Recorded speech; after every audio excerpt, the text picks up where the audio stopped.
All right, good Wednesday morning, everybody. I'm Jared Klein here at the NBC29 Digital Desk. Good morning to Donald in Waynesboro and Brandon in Buckingham.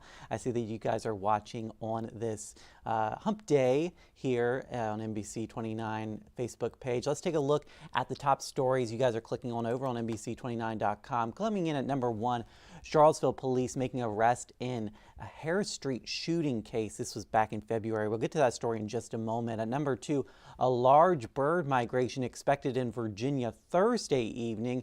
And then at number three, the Dewberry stands empty and it's silence from developers. That was our top story yesterday. A lot of people still clicking on that story. All right, well, a Palmyra man wanted for a February 8th shooting in Charlottesville is now behind bars.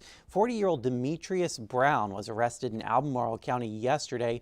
Charlottesville police say Brown and another man were fighting outside Wicked Hits on Harris Street when Brown pulled out a gun and fired. Brown faces 5 charges, including malicious wounding. The victim was treated at UVA Medical Center for non-life-threatening injuries. All right, well, the Blue Ridge Health District is sounding the alarm this morning on an increase in sexually transmitted infections in Central Virginia. It has seen a steady increase over the past 8 years. Norman Dorsey with the health department says there was an 81% increase in syphilis cases from 2014 to 2018. It's hard to pinpoint the exact cause for this spike, but Dorsey, I believe is how you pronounce his name, thinks lack of awareness is a big factor, and then the pandemic that prevented people from getting tested. One of the things that people don't realize is that there are a lot of STIs that you can get that do not present symptoms, or if they do present symptoms, the symptoms are really mild and they kind of go away, but the infection is still there. The Blue Ridge Health District has free walk-in STI testing Tuesday the 18th at the Charlottesville Albemarle Health Department. That is, of course, on Rose Hill Drive from 4:30 to 6. You do not need an ID or anything if you go to that. All right, well, set in stone, Charlottesville City Council has approved its upcoming budget. The final version came out to $228 million. That's $2 million more than the past draft. The extra revenue came in part from personal property and hotel taxes, and this allowed the city, we're told, to invest more money in affordable housing. We're fortunate in one sense in the city that the housing assessment goes up, and of course that's hitting some citizens particularly hard, but that's why we put some more money into housing programs like AHIP. The budget passed unanimously by council last night includes money to make pay for some city workers more competitive. It also has funding for Ready Kids and violence prevention programs. All right, let's move on to Decision 23. Now, the potential ban on an abortion pill could put pressure on Virginia's General Assembly. That's, of course, according to a political expert at the University of Virginia, and we all know him, Larry Sabato. He says that it will likely have a big impact on the upcoming November elections. He says Virginia's in a unique position really this year since all 140 seats are up for grabs, and he thinks it will give the Democratic candidates a boost for the state legislature, the General Assembly. Most states have no major elections planned between now and the presidential race in 2024. So we will be a barometer for the reaction, and the reaction so far has been very pro-democratic. Sabato says we'll also have to wait and see what happens at the federal level to resolve some of the debate around the pill, whether that be through executive action, legislation, or further judicial appeals. Vanderlyn Recycling in Fluvanna County invited leaders from across the state to tour its facility and learn the impacts of recycling. This visit started new conversations about an old issue, the lack of recycling resources in the Commonwealth.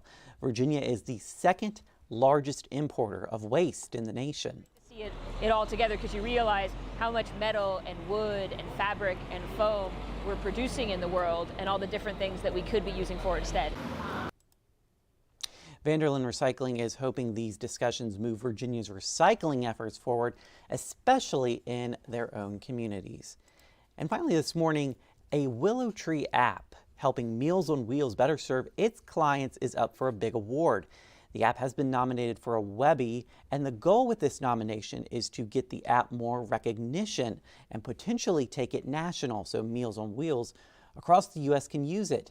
In some cases, it can even save lives. A report that we look at pretty much every 15 minutes for about an hour after the meals are delivered, and we were able to tell immediately that someone needed assistance. So we were able to call the ambulance and get help immediately for that client, and they basically were taken to the hospital. We were able to help them out that day. If you are interested in voting, we had that link for you over on NBC29.com. Well, we are expecting another beautiful day out there, sunny and warm. Don't forget that sunscreen when you head out the door. Let's send things over now to meteorologist David Rogers with more on what he's expecting for today and throughout the rest of the week. Good morning, everyone. Pleasant start to our day. We'll see partly to mostly sunny sky today after reaching the upper 70s yesterday. We'll be a little warmer today thanks to high pressure now starting to shift further to the south. Breezes will start to increase as well at about 10 to 15 miles an hour. You can see pretty dry conditions up and down the Atlantic seaboard. In the meantime, we're tracking an area of low pressure out in the Gulf of Mexico. You can see some of the rain there. That will start to lift north. Clouds will start to thicken up by Thursday night. Much of the day Friday will be dry, but as we get into the evening hours, there's a chance we'll see a few rain showers. Some of those showers will continue into early Saturday morning before skies start to clear out. And then we've got a cold front that'll bring some shower and thunderstorm chances during the day on Sunday. Temperatures this weekend still in the 80s.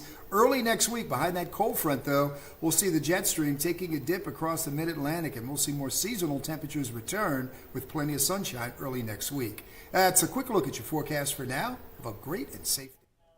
All right, thank you, David. And here's a look at that Michael & Son Heating 7-day forecast, a high of 85. Today, mostly sunny, and tomorrow, it's really heating up out there with a high of 88, mostly sunny skies. Friday, it looks like we have a chance of rain later in the day, a chance of showers with our first Fridays after 5. Of course, that's going on in downtown Charlottesville. And then this weekend looking like it's going to stay warm with some rain chances. I hope you guys have a great Wednesday, a great hump day out there. We'll see you again on NBC 29 News at noon. And we're always live, of course, over on NBC29.com.